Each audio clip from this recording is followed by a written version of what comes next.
Alors nous voici de retour sur le site à partir duquel ce cancer des eaux, parce que c'est comme ça qu'il faut désormais le désigner, se propage. Il y a exactement une semaine, nous étions à cet endroit que vous voyez en ce moment. Et une semaine plus tard, comme vous pouvez l'observer, voici l'envahissement que ça a produit. Il n'est pas exagéré d'appeler cette espèce envahissante un véritable cancer qui propage ses métastases dans le lac Ossa. Encore une fois, si rien n'est fait dans les brefs délais, nous n'aurons plus que nos yeux pour pleurer. Vous pouvez vous-même observer à partir de cette vidéo.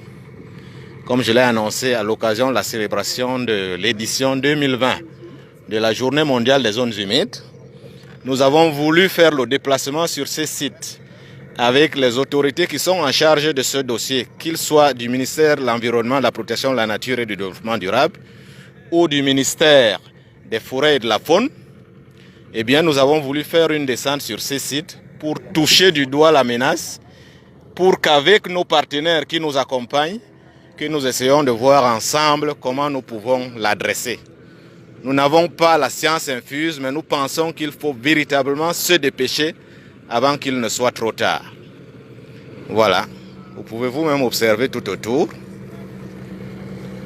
à quel spectacle désolant le lac Ossa, qui malheureusement ne peut pas s'exprimer, est livré à perte de vue. À perte de vue, vous pouvez l'observer. Voilà. Mieux vaut une image que 1000 mots. Observez vous-même.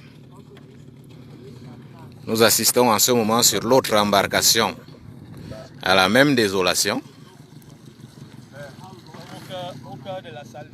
Voilà. Au cœur du cancer. Voilà. Tout un bassin. Un lac classé réserve de faune depuis 1948 qui court le risque de disparition, un fief par excellence du lamantin qui est l'une des espèces endémiques, espèce faunique, alors que ce lieu pourrait être un lieu de tourisme et donc source de devises pour le Cameroun.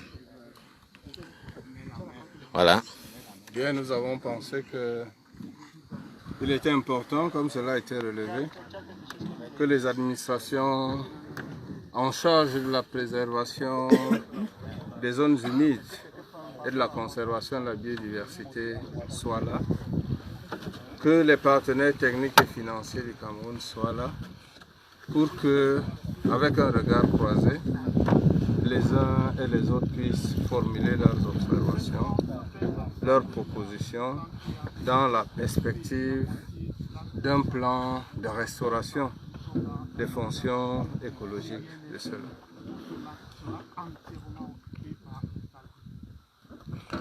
Voilà. Non scientifique. Nous n'oublions pas les médias qui sont de la partie. Ceux-là même qui relaient l'information et la bonne information. Très bien. On peut dire que notre cible est atteinte.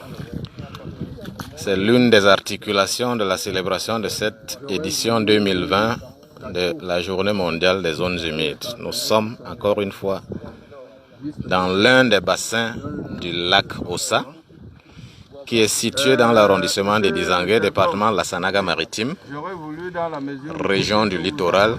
Le pays s'appelle le Cameroun, un pays du golfe de Guinée, un pays de l'Afrique centrale.